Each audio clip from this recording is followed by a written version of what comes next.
Welcome to the Brave Little Podcast. Joining me, as always, from Los Angeles, Aaron Alvarado. Aaron, how you doing, man? Oh, feeling pretty good. Had You a had a birthday yeah, yesterday. I was just gonna say I had a pretty huge celebration yesterday. Went to dinner and watched the movie. So Oh, yeah, a what wild night for me. was the dinner good? Well, dinner was great. We went to this cool little Brazilian restaurant in Koreatown. So yeah, In Koreatown. in Koreatown, love me some Brazilian food. Brazilian restaurant in Koreatown. Yeah, well, Koreatown is just everything Yeah. is happening in Koreatown. So Is that like a growing area? Like, is that a major? huge, yeah. So Really? it's still affordable too. So like any new and upcoming restaurants, they start there basically, and then they just like if they do well, they do really well, and then they move to other places. So, but this restaurant, like Brazilian steakhouse, I mean, I ate like 10 pounds of meat, so uh, it was a good night. It was a very good night. If I recall, I took you to a Brazilian steakhouse once, didn't I? You certainly did. In Salt Lake City, In Salt Lake Utah. City, Utah. I don't remember what the name of that place was though. Oh, I do. What was it called? It was Tucanos. Oh yeah, yes, yeah. Heck yeah. That was pretty good too. That was pretty Yeah, good. not bad. No, Sundance Film Festival. That was your first trip to Utah? Yeah, first trip to Utah. I will say that that place was like in my top 15 of Brazilian steakhouses. So it's pretty good. Top 15. Uh, so good dinner. Now, more importantly, was the movie good? A good dinner, great movie. Great So movie. yeah, great movie. Yeah, And Lady that's the Bird, movie. Lady That is the Bird. movie that we're going to be reviewing here. Lady Bird by Greta Gerwig. Um, I'm going to spend the majority of the pod talking about this. I have a lot to say, as you can imagine, and we'll get to Well, why that is. yeah, I was just gonna say, are you gonna say why you have a lot to say about Lady Bird? Yeah, I will. I will. Yes, but first, just a couple of gotta hit a couple movie news things. Okay, just a couple things. One in particular that's a really big deal. Lucasfilm announces that Ryan Johnson will be overseeing a new Star Wars trilogy. That is a trilogy that'll be away from the episodic Skywalker saga, and that he will direct at least one of them, but will write and executive produce all three. Essentially, like a showrunner. Uh, Well, he's the you new know George Lucas, is what it is. that's what that was my one of my first thoughts. I had two immediate thoughts when I heard the news. I mean, I was generally thrilled, but my first two thoughts were one, Lucasfilm must be pretty thrilled with The Last Jedi. I mean, he must have hit a home run if they're willing to do this deal. Now we had heard about Ryan Johnson playing really well within Disney's system, being able to exert his creativity without creating problems like Lucasfilm has had, especially Kathleen Kennedy has had with so many directors now. It's almost crazy how many issues they've had with creatives. But Ryan Johnson, they have not had that issue. No, Uh, and Ryan Johnson is, I mean, he's not a household name yet, but he will be. He's so extremely talented. He's a great writer, very good director, and I think this just goes to show that he has an understanding of the Star Wars universe and that he can be trusted. Obviously, like you're talking oh about, yeah, and I think that it's a good sign because he's super creative guy and he likes to take chances. He makes stuff that isn't wholly traditional, and so I can't wait to see what he does with it. oh I'm thrilled. I'm so excited. Yeah, and it's supposed to be with all new characters, so it's not going to be like an Obi-Wan trilogy or anything like that. And just the fact that he's getting that clean slate, because considering Ryan Johnson, he had to pick up a story that he did not start. I mean, he's the Irvin Kershner here, who did Empire Strikes Back, except Irvin Kershner didn't write the script, Right. um, and so he had to pick up whatever JJ left him. Like amazingly, JJ and Kasdan wrote the Force Awakens script, and they didn't answer questions like Rey's parentage or who Snoke was, and they literally handed it off to Ryan with unanswered questions, and Hmm. not from what I understand, reportedly, not a blueprint to answer those questions. It was pretty open ended and up to Ryan in a lot of ways, which is pretty incredible. But I'm a lot more excited about Ryan being able to start with a clean slate and come up with his own characters from scratch. Right. Um, He's definitely been someone that's been on our radar as far as projects that he's worked on in the past. Like, but just looking at his filmography as a director, what's his biggest movie that he's directed? Looper. Yeah, Which that's the is, most commercial. and it's an interesting movie. It's good. It's a unique take on time travel genre. But But it's his like greatest work what is Ozymandias. I was gonna The say. Yeah, yeah. he's directed 3 episodes of Breaking Bad, Fly, Ozymandias, and the episode 51. And I mean, so his work speaks for itself, really. If you're a fan of Breaking Bad, he's directed It's the best episode, I think. Yeah, I mean, he's directed the absolute best episode, two of the most talked about episodes for sure. The Fly is kind of a polarizing episode, but I think it's great. no, I love the Fly. I love Fly. Yeah. And surprisingly enough, he directed an episode of this little series that I loved called Terriers. He did 1 episode. He did. Oh, I didn't know that. Yeah. And the Terriers is a show that only lasted 1 season. It was about like these private eyes. I think you can still find it on Netflix, starring what is that guy's name? Donald Logue. You know who Donald? Oh yeah, Logue is? yeah, of course. It's a really interesting show. So if you get a chance, check out Terriers. 1 episode was directed by our boy Ryan Johnson. So Awesome. Well, so yeah, that brings me to my second point. First point, of course, being Last Jedi must be great for Disney to do this. Second point is this puts Johnson second only to Lucas as an individual with the most influence over the Star Wars universe. I mean, Kasdan's been there to write some scripts for several, but once this is all said and done, Ryan Johnson becomes the number 2 guy in terms of just having the influence and control of like just that creative property and the direction it's heading. I mean, it's in good hands. So where does JJ fall in that? JJ Abrams. So I mean, JJ, I mean, unless he ends up doing more work, which I would be surprised if he does, he would have directed 2 films and co-wrote 2 films, where Ryan Johnson's definitely directing 2 of them, but will be a part of writing 4, right? Yeah. And who knows what beyond that, like he could become their go-to guy. Now that also introduces a different element here, which was, is there any part of you that's a little bit bummed that you won't be able to see Ryan's next creative endeavor for a long time? Yeah, I think this basically defines his career moving forward. He's going to be the Star Wars guy unless he gets fired, which could possibly happen. But like this is it for him. So which is kind of a bummer, like you said, because he's a unique visionary, really, and he never really got a chance to truly spread his wings. He's going to be doing that under the Star Wars umbrella, which is cool, I guess. But, well, I mean, he's still pretty young, so his post Star Wars career will still be, plentiful. Right. But you're right. This is career defining. Yeah, and from what we know, once a director hits about 50 or so, the work after that is usually not good, unfortunately. A director can absolutely age out. It's pretty interesting, right? Oh, we talk about it on the pod all the time. It's like an athlete in his prime, right? Like you would think that with all that experience, you become better with age, and historically, it's just not true. No, because with age, you become safer. Yeah, you become less brave and less creative in a lot of ways. Yeah, it's very few and far between where a director makes his best films once he's over the age of 50 or so. Yeah. I think Francis Ford Coppola, one of those two. Both are wrong, but continue. Yeah, exactly. Terrific. He in a span. Just consider the fact he made. In a relatively short period of time, Godfather, The Conversation, Godfather 2, Apocalypse Now, Godfather 3. I was stopping shy there. I think he was over 50 at that point. Yeah. Like those are some of the greatest films ever. Okay. That guy's made a lot of movies since then. And I don't know or have seen most of them. Howard the Duck is one of them. Howard the Duck. Mm-hmm. Also, the Michael Jackson experience at Disneyland. What is it? Captain EO. Captain EO, which is actually pretty good. I must confess, when I was a kid, that was one of my favorite attractions at Disneyland. Well, do you know that's not a confession. That's not. I mean, you should not be ashamed of that.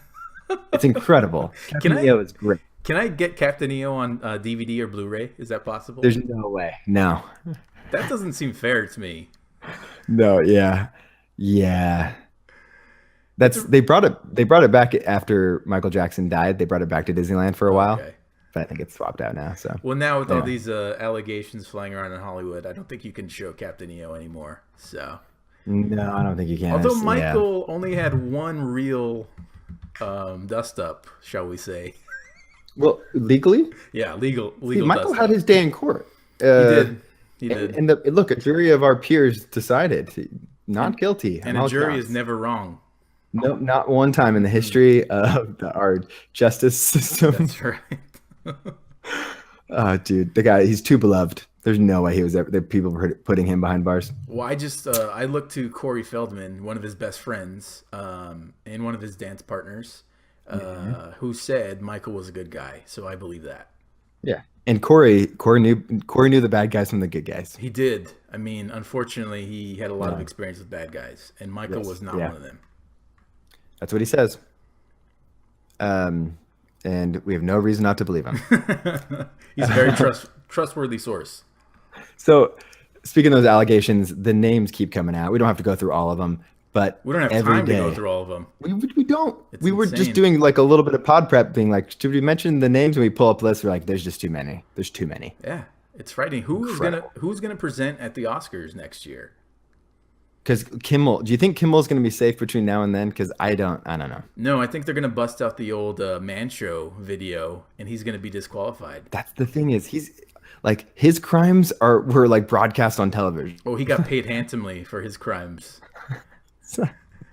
I can't believe the Oscars are bringing him back. I mean, I can. He did an excellent job hosting, Right. but like, then the debacle was not his fault.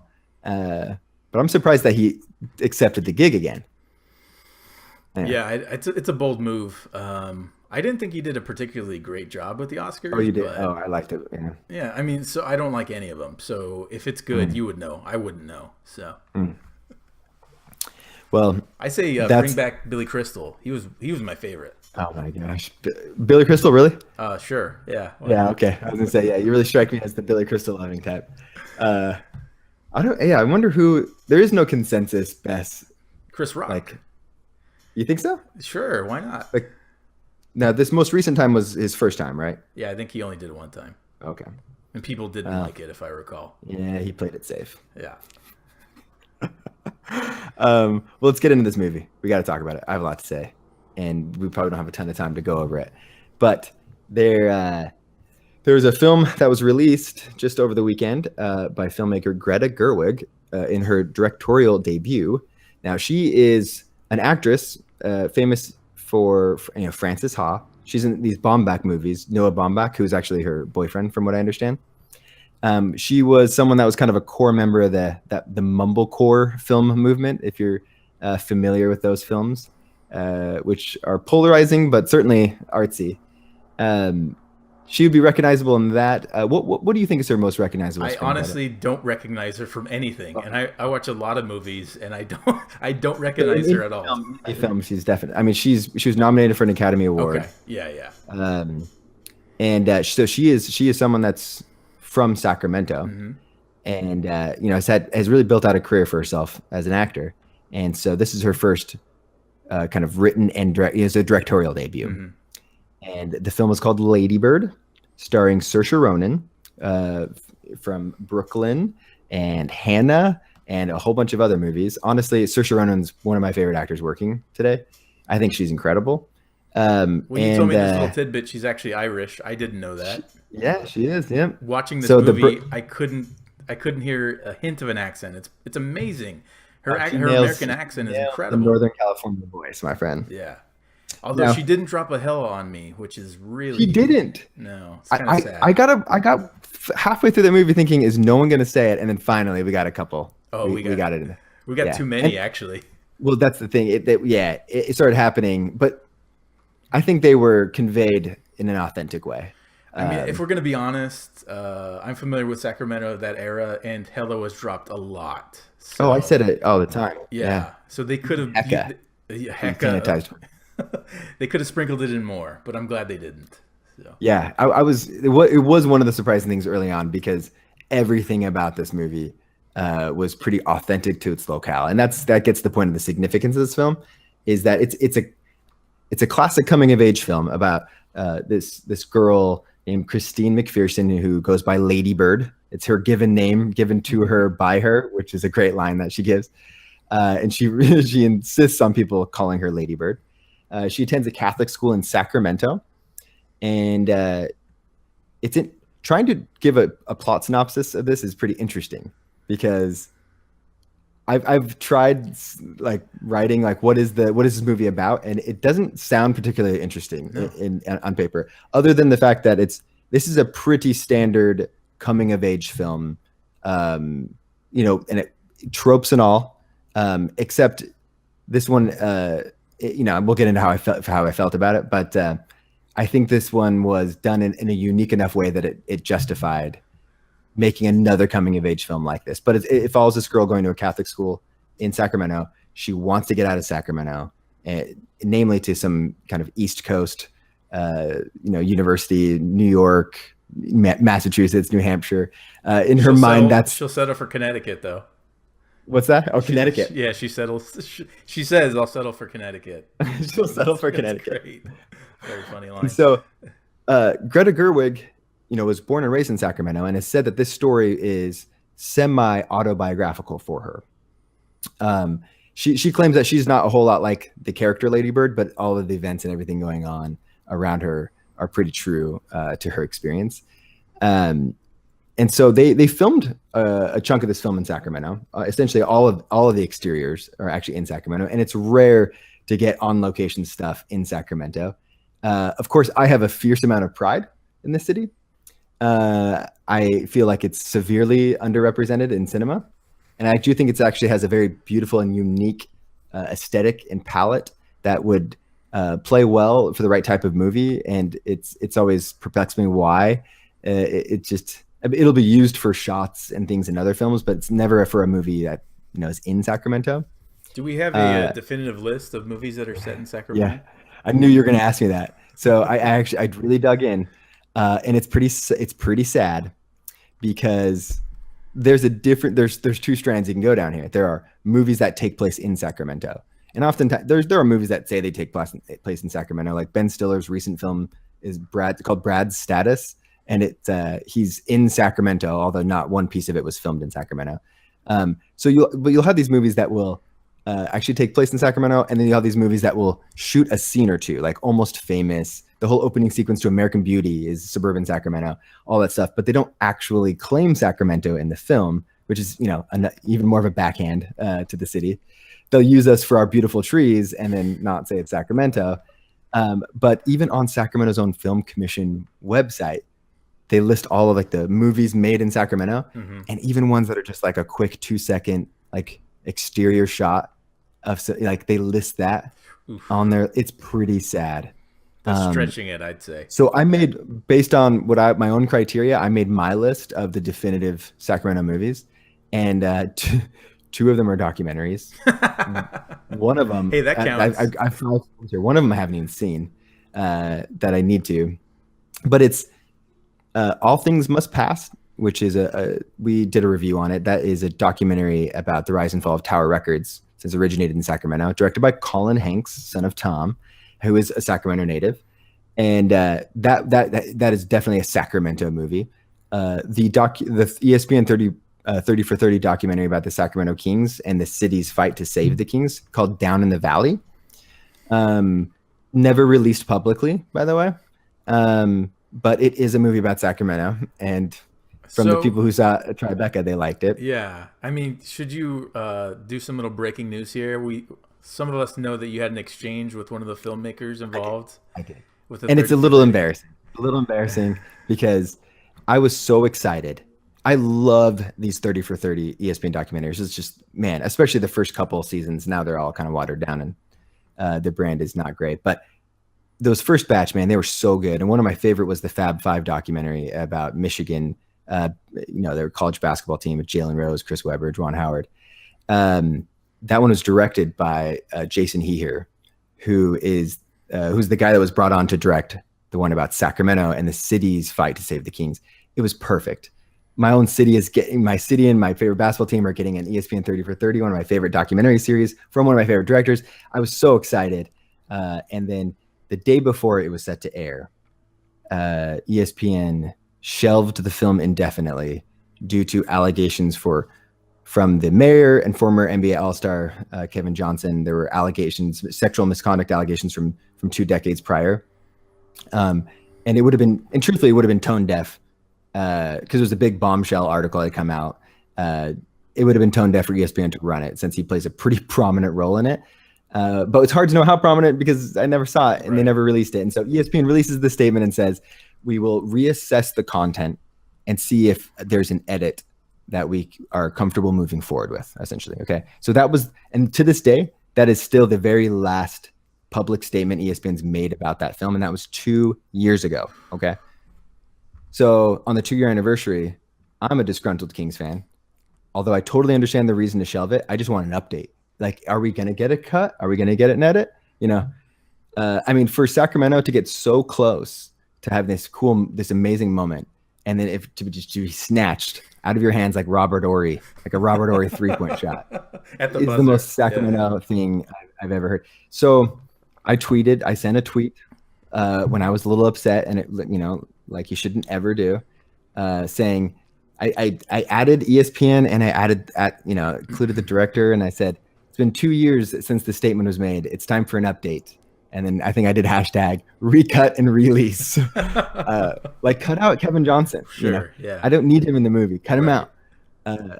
Sacramento deserves their story to be told. And of course, the director responds to me, Emmy Award-winning director. Not happy with me, Aaron. He wants to know specifically what I think he should cut out to release it. So you got called out after you called out ESPN. I mean, this man knows I have not seen the film. Right. I can't actually tell him. Like, my initial instinct was just to make up scenes. Like, actually replying, being like, I think at the 12-minute mark, you want to cut from here to here. Just be like, real sarcastic about it. We ended nice. I offered to slide into the DMs so we could have a private conversation, which he said absolutely not, which was great. I told him, I said, look, I was thrilled that, when I found out you're going to be directing the 30 for 30 about the Kings, I was so excited to see it. And the sting of the film being pulled is still there 2 years later. And he was really cordial after that. Once he realized kind of where I was coming from, he responded and he said, it still stings for me too. And then he gave me the straight answer, which was, there's no cut of this film without Kevin Johnson. And ESPN will never release the film as long as Kevin Johnson's in there. So it's effectively dead forever. Oof. So to recap, one of the 5 greatest films about Sacramento is one that will never be released. So, which is kind of fitting, really, as a Kings fan, right? It's ever so fitting. Yeah. It's the most Sacramento Kings thing I can imagine. So that's in the top 5. Number 2, actually. Number 3 is another Sacramento native and one of the head writers at SNL did an indie film starring Jesse Plemons and Molly Shannon called Other People, which takes place in Sacramento, was filmed in Sacramento, and good reviews. Oddly enough, I haven't seen it yet, but I've been meaning to catch it. Number 4, I have to throw in Phenomenon starring John Travolta. A good portion of it was filmed in Auburn, California, just outside of Sacramento. Gotta throw JT some love right now, especially right now. And then number 5 is Summer in Sacktown. It was filmed in Sacramento. It was a web series. I wrote and directed it, and I'm going to include it on the list.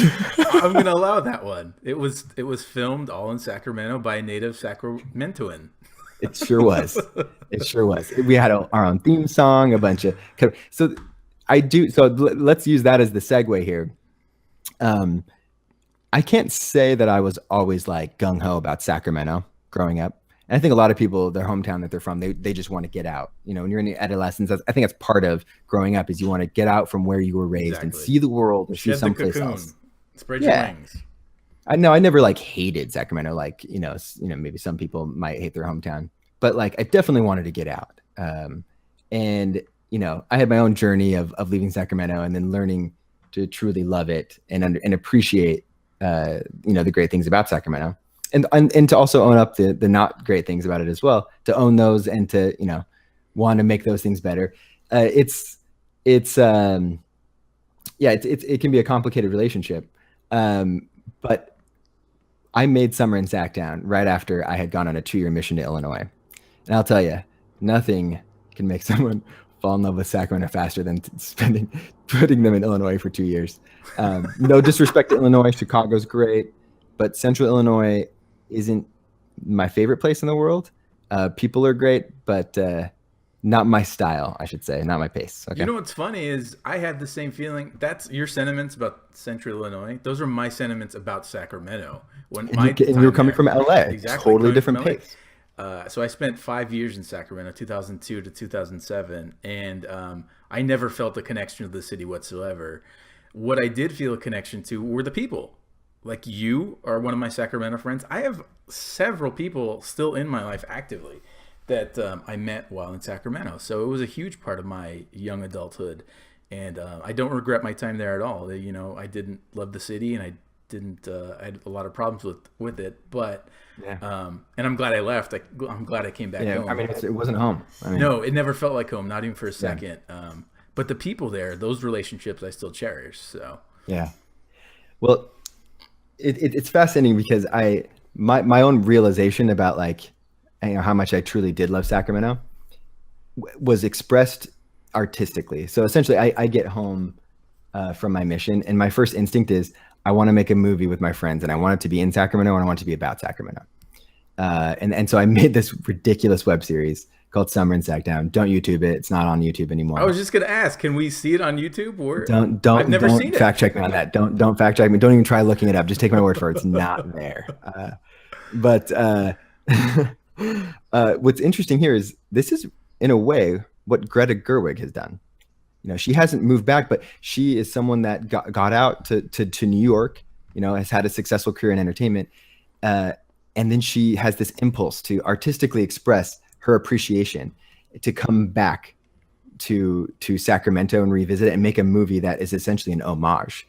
And what's fascinating here is I can be defensive about Sacramento. A lot of times people will poo-poo on it and have no idea what they're talking about. I've never been there, don't know anything about it. I mean, Sacramento, what part of Sacramento's charm and the culture is the fact that it's a city in California that's in the shadows of much larger cities and much more prominent cities. You travel outside of California and you tell people you live in California, they're always going to think San Francisco or LA or San Diego, first. You have to tell them Sacramento, and most people aren't even going to know if that's north or south. They have no idea where it is. And a surprising number of people don't even know it's the capital of the I was state. just going to mention that. I think if you go to 9 out of 10 high schools in California right now and you ask them what the capital of California is, they're not going to say Sacramento. Let alone people outside of California. Sure. They have no idea. No idea. No clue. And so anyway, so what I was going to say was so that the idea of being slighted there is part of the culture of Sacramento, right? Like just the overlooked city, The redheaded working stepchild class. of California. Yeah. But anyway, when I found out Greta Gerwig was making this movie and that it was essentially going to be about a character who hates living in Sacramento and wants to move out, my initial impulse was to be defensive, like, oh, great. Another person that was raised in Sacramento, that, the last thing we need is another one of those people that fleed in New York only to come back and poo-poo on Sacramento. Like I was thinking it was going to be really represent Sacramento in a poor light. And in my moment of frustration and anger expressing this to you, you quickly pointed out the hypocrisy of the fact that I was literally raised in Sacramento and then went out to New York for my first job. That's exactly what happened. I literally did the exact thing that I was complaining about. I would be a terrible friend if I didn't give you that reality check. So That's why you're great. It was hilarious. The fact that I was so blind, just like I was so defensive, that just the idea that she could be making fun of Sacramento. But the truth is, I was completely surprised with how much this film uses Sacramento as a character. Actually, it's an homage, and in Greta Gerwig's words, a love letter to Sacramento. And that was something I absolutely was not expecting. We do not have a lot of movies that take place in or are about Sacramento, but I will tell you right now, we will never have a greater film about Sacramento, probably for the rest of cinema history, because this nailed Sacramento in a way that only a true Sacramentan could film. And I'm so grateful it was Greta Gerwig. I was so grateful it was in her voice, because this film was outstanding. And you don't have to take my word for it. It is certified fresh on Rotten Tomatoes at a 100%, and that's 115 reviews submitted, and it's 100% fresh. I have a whole bunch of reasons why I want to go into. I want to separate them into kind of two strands, which is how I connected personally with this film, like just on a sheer personal level, and then also just why it's just a good film in a vacuum, and why, whether or not you're from Sacramento, you can enjoy this film. What were your thoughts as someone who spent time in Sacramento but is from LA?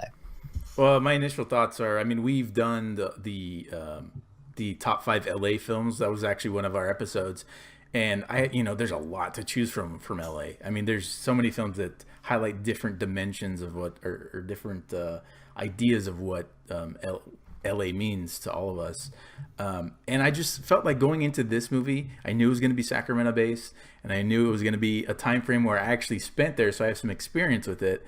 And I was blown away too. I couldn't believe how good this movie was. It was truly one of the most delightful movies I've seen this year.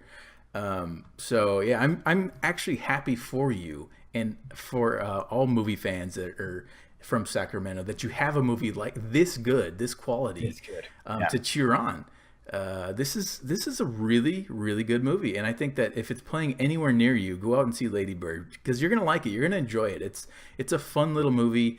Like you said, it's not too broad. The stakes are never super high, but it's just the characters are so interesting, so fresh, and you've talked about the tropes. We've all seen them before in a coming of age movie, especially. It's a tired genre. I love the genre, but there's a lot of material there. Right, emotional high school kid who wants to get out of the small town mind, right? But I think this is such a unique take on it that it requires viewing. So it's just really good. It's a good little movie. It's definitely going to end up in my top 10 of the year for sure. And I encourage anyone that it's playing near, go out and see it. It's worth your time, and it's worth the effort to go out and watch it. Yeah, so I know this is going to, come across as a knee-jerk reaction, recency bias, yada, yada, yada. I get it. I'm telling you right now, it's my favorite film of 2017. Up to this point, we got, I guess, a couple months left of films and a big Star Wars movie. But there's just no doubt in my mind right now. It's in my number one as of now. I haven't been able to stop thinking about it. I just think that from the script to the acting and the cast itself, and again to the way she shot Sacramento, even just the B-roll and the quick establishing shots, she knew exactly what to hit to make it feel like Sacramento. She knew how to write the language of the high schoolers to make it feel like Sacramento. And for me, on a personal level, this film takes place in 2002-2003 school year in high school. I was in high school at that point. It's literally in that. I mean, I can identify with that era, which there were all sorts of things that I could identify in this movie personally. I mean, you had the post 9/11 downturn in the economy that hit Sacramento particularly hard. The character of Lady Bird, so much of the film is about her relationship with her parents, specifically her mother. I would say the core and the heart of the film is the relationship with her mom, which it can be at times antagonistic. But ultimately loving, because they're both obviously cut from the same cloth. But that's really the heart of the film, is her relationship there, as well as her relationship with other people, her family, and friends, boyfriends, which both boyfriends I thought were casted perfectly, and I thought did excellent jobs. Lucas Hedges from Manchester by the Sea as kind of her theater class boyfriend, and then when that didn't work out, this kind of anti-establishment, which that guy nailed the everything. I mean, probably even a little over the top at times, but which high school kids tend to be. So exactly, no, that's exactly right. What was his name in the movie? Kyle. He was Kyle. Yeah, it's Kyle. Yeah, Kyle. But in the downturn economy, like her parents are stressed about finances. Her father loses his job. I mean, personally, my dad lost his job in that time as well. He was out of work for 9 months. And it was scary as a family, because we were talking about having to move out of California because we wouldn't be able to afford it if he didn't find work. And that was the experience of a lot of people in Sacramento.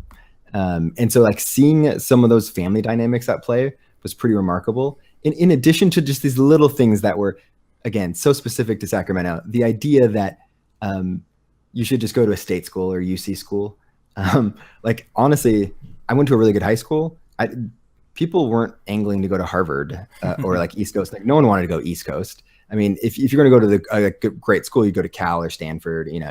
But no one was like looking at New York, which is what made Lady Bird so interesting, and why ever no one was ever talking about having her apply to East Coast schools, because no one in California is interested in going to an East Coast school, which is very true. But the idea that UC Davis is the good local school is the most true thing. And in rankings wise, like UC Davis is a good school, but it is known for agriculture. Okay. Like that's their bread and butter. And it is a good university, but they have this scene where she freaks out about, she doesn't want to go to UC Davis because it's a freaking ag school. That's a statement that's probably been made by countless Sacramento teenagers at one point or another. And it was so true to Sacramento. It was hilarious. I mean, even from the very opening frame of the film is just a black screen with a quote from another Sacramento native and a Pulitzer Prize winning author, writer, Joan Didion. This quote is from a profile in the New York Times from 1979. It's the best quote you could start the film with, but it is, quote, "Anyone who talks about California hedonism has never spent a Christmas in Sacramento." It's a Joan Didion. And that's how the film opens. And from there, man, this film had me. I mean, it played all the Sacramento stuff, all of the iconic scene, the theater I'm in. So I'm in the Tower Theater in Sacramento where I'm seeing it, because this film right now is in limited release. It's only playing in New York, LA, Sacramento, and maybe the Bay Area, maybe Chicago, but it's limited right now. I tried, before we started recording the pod, I tried finding a list of, which cities were getting it when, so we could tell people to go see it and when, but I could not find a published list. I know it's making a really good per theater average in terms of the box office return. So it will be rolling out much wider here very soon. But regardless, people should keep an eye out for it. Lady Bird. Anyway, I started to lose my train of thought there because I got sidetracked. But you're talking about the Tower Theater. Oh, Tower Theater. Yeah, you saw it in the Tower Theater. Is where they had the premiere of the film just last week. Greta Gerwig came out. It was the buzz around town. And so I'm in that Tower Theater, and it's in the film. There's a shot of Tower Theater in the film, like a very prominent shot. And the play, of course, the theater I was in just went nuts. In fact, this was the loudest theater I've ever been in, because every single Sacramento reference or image elicited a reaction from the crowd. Laughing, gasps, pointing, clapping. I mean, this is a city that is underrepresented in cinema, and finally they get a movie. And not only do they get a movie, they get 100% Rotten Tomatoes film that will undoubtedly be nominated for Oscars, and they get this great film. And it was almost like too much to handle. Like people were so excited, and so like there were some sequences and some dialogue. Like there's a character, one of the girls, that's a little bit snooty, kind of like a Mean Girls, I guess, archetype. And she makes a reference to how she lives in Granite Bay, which got a very loud laugh from the theater, only in Sacramento. But probably my favorite exchange is towards the end of the film.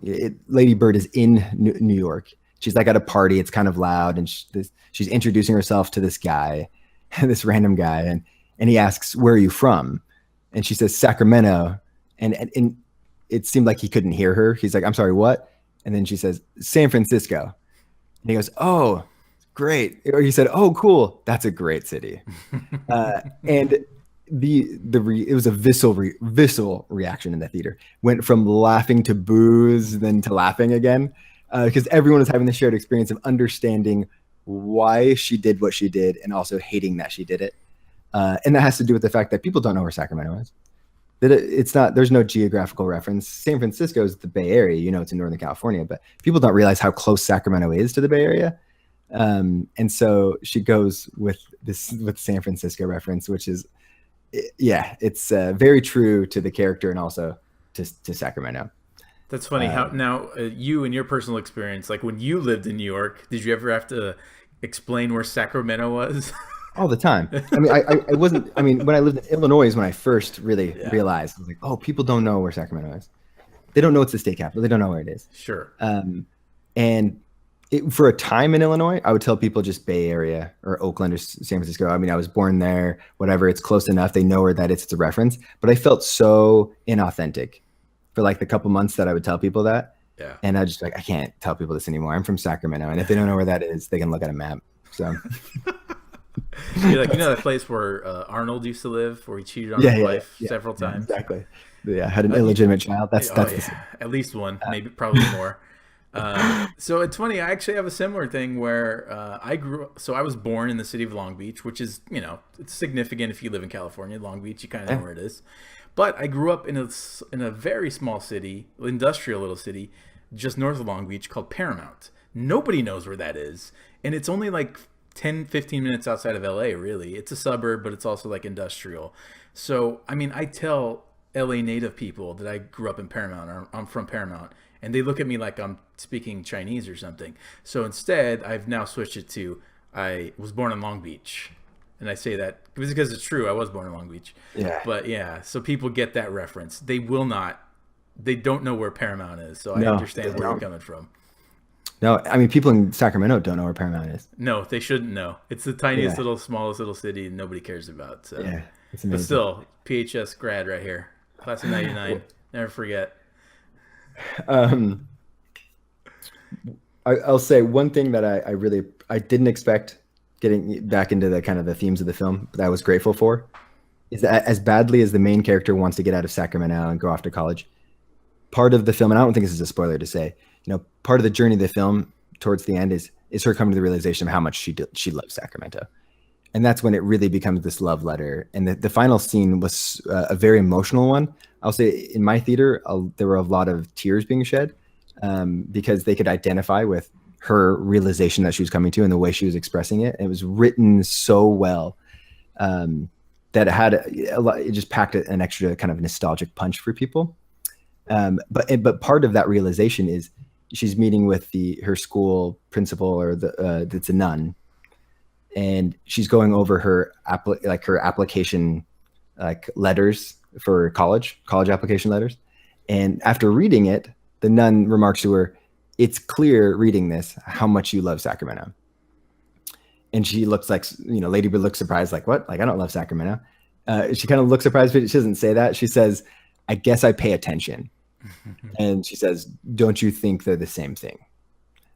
Meaning love and attention, which is kind of an interesting, I don't know if it's a theme of the film, but certainly one of the interesting insights. And that's the type of thing that made this the quintessential Sacramento film. Not to mention it's shot beautifully. I'm trying to remember the cinematographer's name, but it looks incredible. But regardless of anyone's ties to Sacramento, this is just a heck of a movie that's going to get a ton of Oscar buzz. It'll get nominated, and especially for like those cinephiles out there, who just love a solid, good coming of age story. This is as good as it gets, and it feels so fresh. Yeah. And I'm really excited for Greta Gerwig's career, and I really hope that she keeps directing because this was something special. I hope she keeps making movies about Sacramento for your sake. Yeah. Well, she did say she wanted to make a quartet of films that take place in Sacramento. Wow, I was just going to say trilogy, but quartet is even better. Oh yeah, she did one more. Yeah. So she did say that that's what she'd like to do. She said that the city was super accommodating and whatnot for the time that they shot there. The 1 week that they shot there. Exactly. Yeah. Probably. Well, I think like if I had to compare it to a past Oscar-winning or Oscar-nominated movie, a small independent little coming of age, it's like Little Miss Sunshine is the first thing that comes to my mind. But this is so much better. Like this is way significantly head and shoulders better than Little Miss Sunshine. But it's much funnier. And I think the strength of the movie is the writing, without a doubt. It reminded me of Little Miss Sunshine, and I would cross it with Boyhood in its minimalism and naturalistic dialogue approach, which is rooted in her kind of mumblecore background. And I think this is one of the keys to having a unique director with a unique vision or set of skills, which Greta obviously has. So this is what she brings to the table, basically. And she handled it perfectly. The characters are written so well; they feel so alive. Even someone that could be so cliched as a best friend, her best friend feels super real. Her best friend feels like a very interesting character that could even have her own movie. That's how deep she feels. One I of think she the was one of the all stars here. I was she's going to ask you great. who your MVPs were. Yeah. Well, She was yeah, incredible. she's the movie has so many great performances. I don't think that you can point to just one and say that's the MVP That's her name's because Beanie Feldstein. I guess mhm. it's worth mentioning. She's sister of Jonah Hill. And so she plays the character of what's her character's name? Do you remember? Jenny, Julie. Julie. That's right. Yeah, Julie. But yeah, she's great. She's She even really has a good. little arc in the movie, which is cool. She sure does. But you know, I loved like talking about like the little pieces that make the greater picture better or more clear. Speaking of the guy who played her dad, Tracy Letts is his name. Veteran character actor. He's plays a huge part in the series Homeland, where he just plays an awful human being. But in this movie, he plays the depressed father who, like you said, is out of work. But he feels so alive and flushed out that even though he's in the background 90% of the time, Yes, he yes. feels authentic. So that's dude. So you're 100% correct. I was gonna was one of my points I wanted to bring up was when's the last time you've seen someone with that limited amount of screen time feel like they had a full like story told? Or I don't know if if arc is the full word, but I feel like he wasn't just a side character that we actually got to know his situation. I would say he had a purpose, and which is Yeah. what they say when you're writing a movie is give your characters a purpose. A lot of time they don't have one, and it shows. In a movie like this, it's so expertly written that so many of the people served their purpose, and they served it justly. And it's just such a testament to how great the screenplay was. And I hope I can't see this movie not winning the best best screenplay Oscar. It's just so good. It's so strong from top to bottom. So Oh, it's yeah. So I predict at least six noms in the like. I'm guessing a best picture. I really hope best director for Greta Gerwig. I feel like the type we're moving in that direction that she's gonna have a shot, especially the fact that it's not been a great year for cinema. This is my favorite film that's come out so far this year. the And door's we wide need open. more Yeah. we need more women directors like especially especially like Greta Gerwig. I think I really hope she gets nominated. I think Saoirse Ronan gets a Best Actress nom. I think the closest thing to a lock is her mom. Is Laurie Laurie Metcalf Metcalf. Yeah. as a supporting actress? I think she's the closest thing to a lock. I think people are pointing. There's a lot of buzz around her, and I thought she was just Well, phenomenal. think about her role in this movie. I mean, she says it herself. She has to be the bad guy, and that's to toe that line, to walk that tightrope of being the bad guy, but never feeling like you don't love the main character, which is what you feel throughout the entire movie. Yeah. She loves her daughter, but she Yeah. has to constantly correct her, constantly Yeah. tell her what the right thing to do is, and to be just a hard ass, to put it the right. Yeah. I mean, to put it succinctly, that's what she has to do. And Laurie Metcalf's performance is just mind blowing. How Oh, strong it's it is. dynamite. Dynamite. You To feel make the balance that is incredible. And I even love the little moments. This is what Greta Gerwig's script is so good for. And that's the other original screenplay. I not shouldn't just get nominated, should win. But there's this small moment where the girlfriend of Lady Bird's brother, who's living inside their home, right. they're outside and they have this just simple, short conversation where Over a this girl clove mentions cigarette, that- by the way. with a clove. I know. That's She mentioned- extremely Sacramento right there. Dude, it was so Sacramento. I was like, wow, this is, yeah. I mean, that was the deliberate choice. Yeah. Absolutely deliberate. Shout out to Kelly Kehoe. So this character, the girlfriend character of her brother, doesn't say very much in the movie. She's a person of few words, but she says, "I admire your mother. When I was kicked out of my house for having premarital sex, she took me in, and I respect that." She just said a few things that like you could see start to plant like in Lady Bird's head, like, oh my, maybe my mom's not so bad. But Right. but the way the conversation was done in a way, it was so nonchalant but so effective.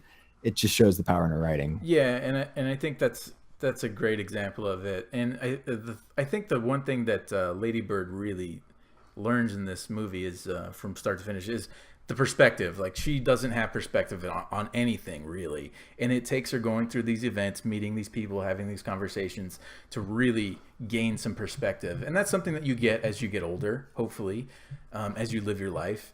And this movie spans what, maybe 6 months, 7 months or so, and you see her development, and the development feels real. Like, she gets the perspective, and then she moves away, and she has even more perspective. So it's a fun journey. It's a fun journey, and I'm glad that this movie was made.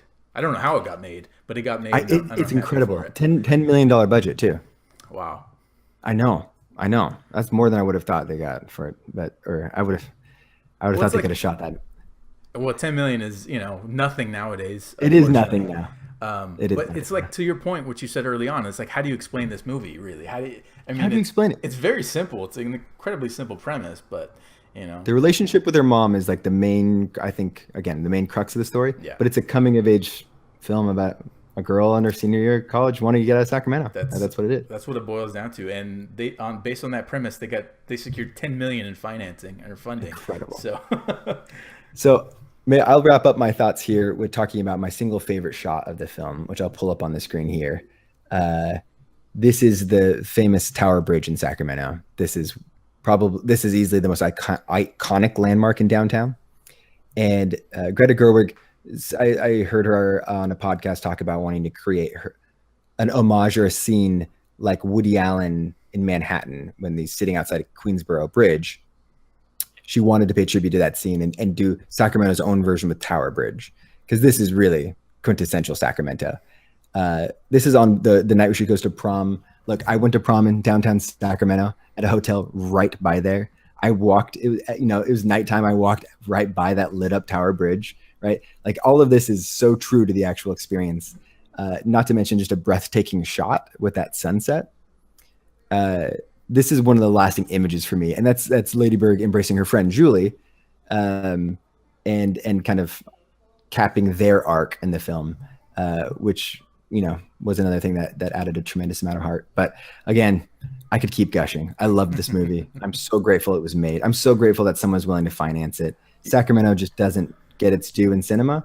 But now we have a film that's got a perfect rating in Rotten Tomatoes until Armand White reviews it.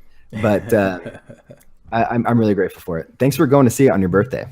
Oh yeah, no, it was a treat to me. So I feel like it was a little gift from Greta Gerwig. My hope is that, like, more people go see this, and we can do another pod where you bring on people that are from Sacramento to talk about it. So sure, that would be my hope.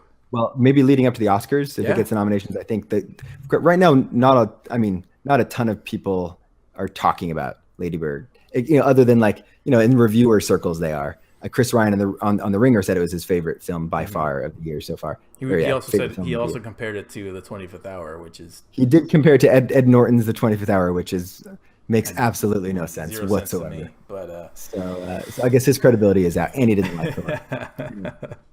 I know you've got an LA Kings game to go to. You sure do. Beautiful. My hat's already ready, so let's go. I like how you and I are both season ticket holders for the Kings, just different things. So I'll let you get to your game. Thank you, sir. Thanks for letting me talk Sacramento and Lady Bird. Anytime. Movie this good deserves to be talked about. So absolutely, let's do another one. Hopefully there'll be a lot more coming from Greta Gerwig. As we say, hold on to your butts. See you, man. All right. See ya.